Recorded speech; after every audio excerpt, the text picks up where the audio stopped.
today I want to show you guys how to do Halloween makeup effects without spending a lot of money. Personally, I always go for authenticity. I fucking hate when people do their costumes and they look shitty and they don't look like who they're supposed to. It pisses me off. If you're going to do the costume, do it well. However, I know the problem that most of us run into. I'm dirt poor, so I have to do everything as cheaply as possible. And over the years I found a couple shortcuts that I definitely want to share with you guys. Eventually I will be doing a bruise tutorial, but unfortunately I can't do that right now because, like a dumbass, I forgot the brown coloring.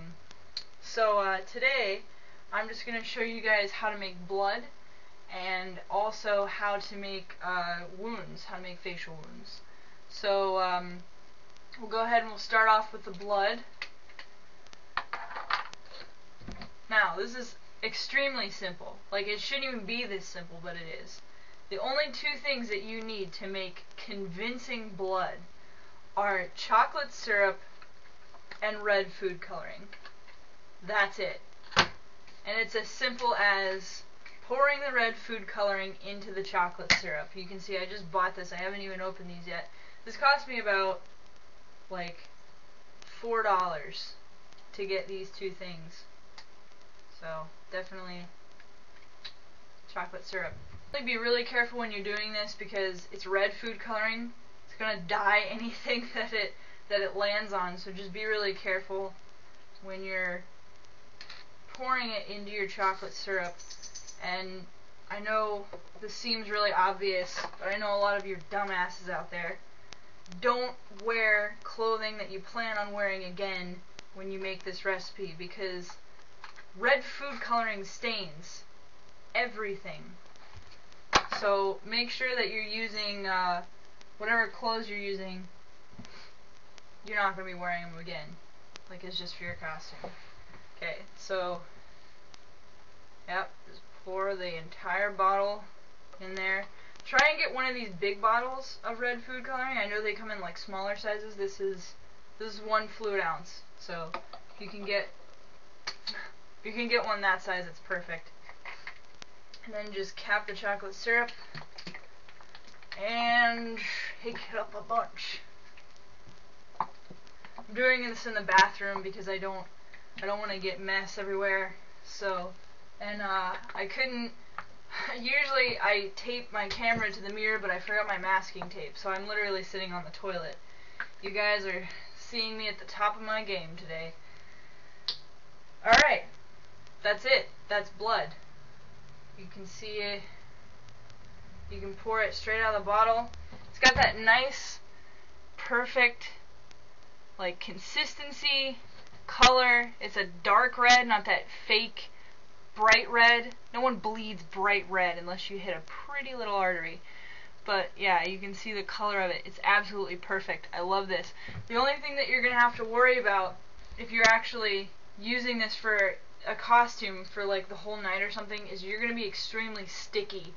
So if you're going to like a house party or anything, plan on not sitting at all because it will get everywhere. And yeah, I mean, it'll dye your skin a little bit, but not too much. But yeah, God, I love this stuff. I can't remember where I heard of this recipe, but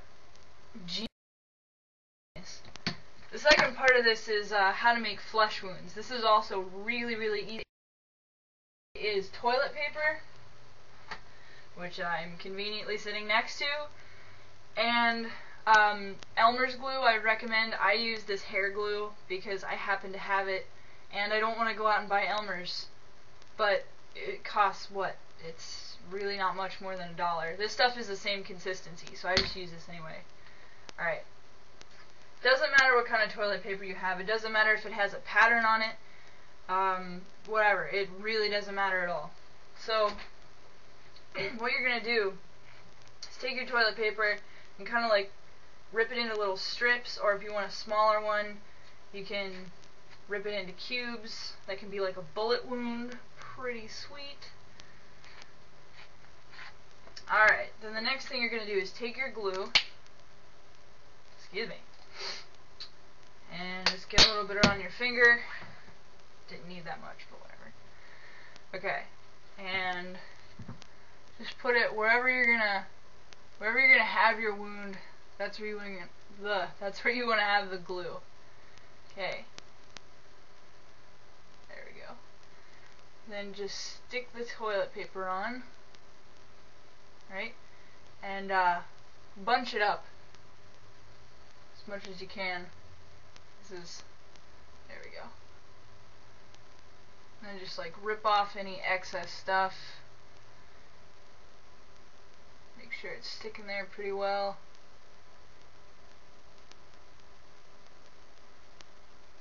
There we go. Then you're going to let it dry a little bit, but don't let it dry all the way. You still want to have it just a bit wet. Okay. The next thing that you're going to do, while this is still a little wet, is you're going to take your blood mixture and put a little bit on your finger, or if you have a brush or something, use that, whatever. And then you're just going to wipe it on. Right onto the tissue. And I'm going to look in the mirror for this so I don't get it everywhere.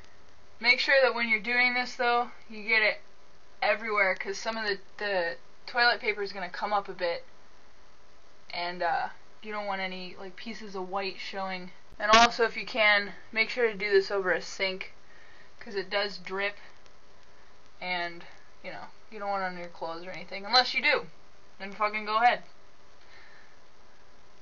Alright, so I got it on there as best I can. Oh, missed a spot. Alright, so that looks pretty good. Then what you're going to do is pretty much rip this toilet paper starting from the middle. I'm trying to do this and not look in the mirror, but it's really hard. You want it so that it kind of looks like, you know, there's something underneath, like big blood clots. In my opinion, that's like the best. That's the best costume, is gross ones. And that's it. That's all you do. So, yeah, it looks pretty fucking real from far away. I hate those prosthetic wounds. I think they look stupid and fake. Not only that, but the adhesive that they give you, it never stays on. Especially if you're going to be out all night, it never stays on. This will stick on your face all night. Trust me. You can put it, I mean, I wouldn't put it in like maybe the corner of your mouth or somewhere where you're going to be really expressive, where your skin's going to be moving a lot, you know what I mean.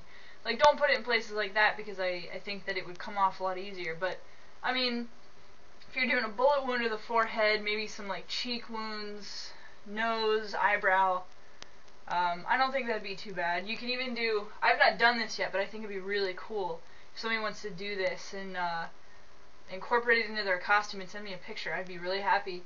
If they do a whole like throat slash, I think that would be badass. So, oh, there's a big toilet paper in that one. Gross.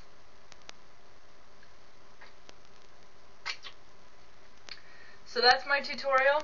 I hope it helps you guys this Halloween, because, well, let's not blame this on the recession, but I know that a lot of us, we want to look authentic. We want to look like we actually put some, you know, thought into our costumes, and it's really hard to do without spending a lot of money. So I hope that this kind of stuff helps somebody out.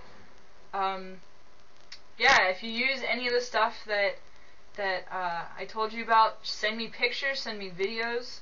I'd be really happy for either. Just to know that my tips are getting some use. Tell me what you think. Give me some feedback.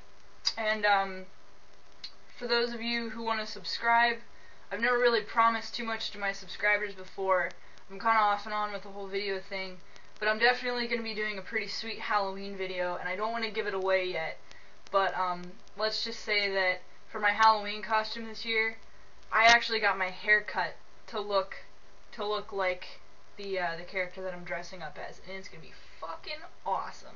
I'm real happy with this. So yeah, definitely subscribe if you want to see that. And that's about it. So I'll see you guys later. Bye.